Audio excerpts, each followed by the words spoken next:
The Honda Amaze is like David Schwimmer. You know, not the flashiest in the room, but dependable.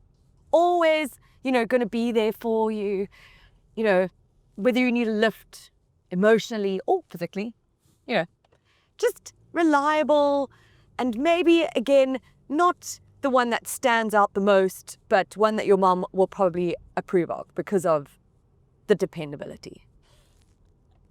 I'll be there for you.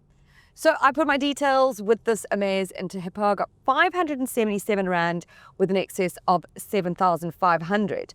But what I wanted to check, because these are often used as e-hailing sort of cars, I think something like tracking would be really good to get on this. So I put the details in mine in, and I got up like 15 quotes. But what is interesting is they range from like 69 Rand like 89 Rand, I think, up to like 100, whatever it is. But like the one that I kind of looked at and was like really interested in it is from like, say, 169 Rand a month. What it includes is things like a panic button, or the fact that if your phone is stolen in the car, it's got a recovery thing for that too. It's like really interesting, and I think very nifty things to have if you're in a job that means that you often, picking up strangers, and with what happens with a lot of Uber drivers, unfortunately, is that they, come under attack. So would be a very good thing to have on here. I picked up this Honda Amaze as I arrived back from China at the airport. And so I got into the car, and I think that everybody who was standing around the area thought that I was the Uber driver coming to collect them, which I'm fine with. Do you know why? Because I kind of broke a little bit of a stereotype in that moment, which I love to do. So I really kind of love that. Also because, yes, this is usually an e-hailing sort of car or a fleet car. It's not exactly often the car that many people are buying. But I think what Honda's done with this is maybe broaden the appeal a little bit with this third generation to try and offer it to young families potentially, but also to like sort of retirees or empty nesters who just want to downgrade and get something solid and reliable and cheap to run. I don't know if you guys have noticed, but I've got a whole new fancy setup. Well, you won't notice, like depends, maybe it looks exactly the same. I have a new light, so I'm hoping that has lit me up a little bit more. I've got an Osmo Pocket 3 whatnot. I have also got a whole bunch of other things that I tried to set up today, and I have no idea how they work. And as you can tell, I've been to China and bought all the electronics that I simply cannot figure out how to use. But once I do, the footage and everything will just, I will look like an award-winning cinematographer is what I'm going to be. Really not. It probably looks exactly the same, and I've just spent all this money. Anyway. As I mentioned, not much has actually changed from the previous generation, but Honda didn't need to change anything. It's such a successful car for them. In fact, it's Honda's best-selling passenger car. It's their best-selling car in South Africa. So they didn't have to do much to it. The looks, it's a little bit wider, it's a little bit higher, and obviously the styling tweaks here and there. But overall, it's still very much Amaze, but it's very much more modern Honda Amaze. Amazing, obviously. The one thing that has changed, interestingly, from the inside is that the boot is now 416 litres, whereas the predecessor was 420. I'm not sure why that's happened, but I don't think you're going to really notice that, to be honest. That boot is still really good in size. The legroom and headroom in here is excellent. It's what makes it such a great car for e-hailing or small families. Like if you've got a bunch of bags in the boot, you still, as 4 adults, will be very comfortable in this car. Now the cabin is decluttered, it's simple, it's easy to use, it's just kind of like your stock standard, like, okay, here we are. I know what I need to do in here. Basically, there's not all this fancy tech, right? So there's 3 derivatives, 2 trim levels. I'm in the top of the range, which is the comfort line, not the comfort line. The W back in the day. It's the Comfort, and it is with the CVT, so you can get a 5-speed manual. So what, but, okay, here's the thing, because the entry level, okay, which comes in at 255,000, this one comes in at 295. Regardless, they all come very well spec'd with an 8-inch touchscreen entertainment system. You've got Apple CarPlay, Android Auto. It has ABS with EBD, electronic stability control, thank goodness, because it didn't have it in the predecessor. It does have it now. Electric windows all around and electric mirrors, a reverse camera, reverse sensors, air conditioning, automatic auto air conditioning.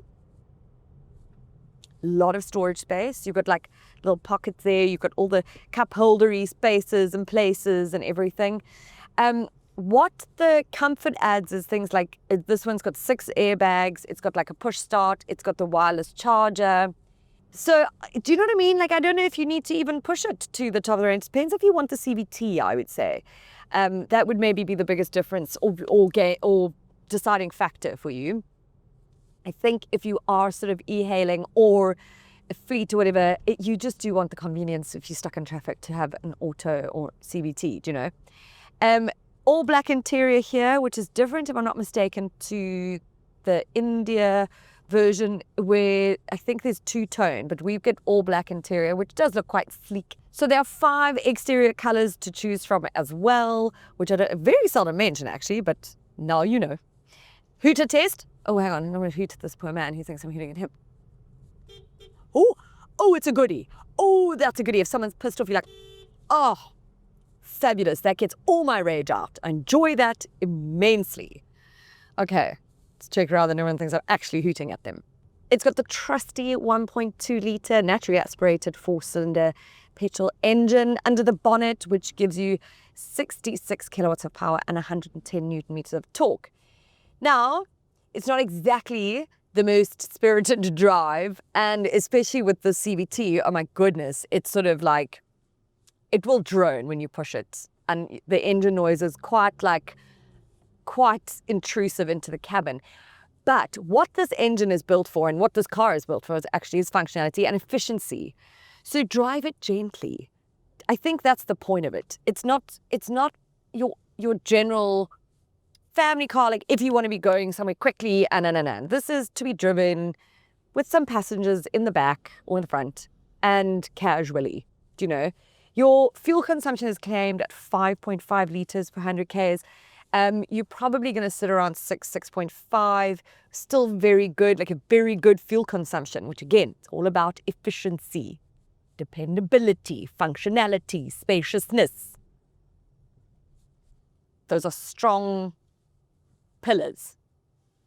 But there's one thing I must say. When I was coming back from the airport, it was pouring with rain, and it had been pouring with rain like most of the day. So the roads were like rivers, and I felt very composed. The car felt very composed. It felt very solid. I felt very safe in it, and it's very seldom that can happen in a sort of budget car. You sometimes just feel a little bit like, oh, I wish I was in like an all-wheel drive, like 4x4 SUV, like. But actually, this handled very well, and the windscreen wipers were superb. That is a massive plus for me. It cleared the window perfectly. There was no nothing, no streaks, nothing. Fabulous. So basically, I think what Honda's done is very smart, is to keep this as close to its predecessor as possible and just improve on a few things like stability control, etc., being standard on the models. They've also kept the pricing so close to the outgoing model. So I think the difference between this new one and the old one is like 2,500 Rand. That's like nothing. That's really, really smart. And again, like its rivals, like the Suzuki Desire, etc., they are meant for efficiency and sort of practicality, etc. They're going to be e-hailing or fleet cars more than they are going to be a family car. But like I said, I think Honda's broadened this appeal just a little bit. And yeah, well done, Honda, because like, these are not exactly the most popular, it's not the most popular segment, but they're still going like, nope, we are going to keep going. Where am I going? I'm Mr. Turn off. Bugger.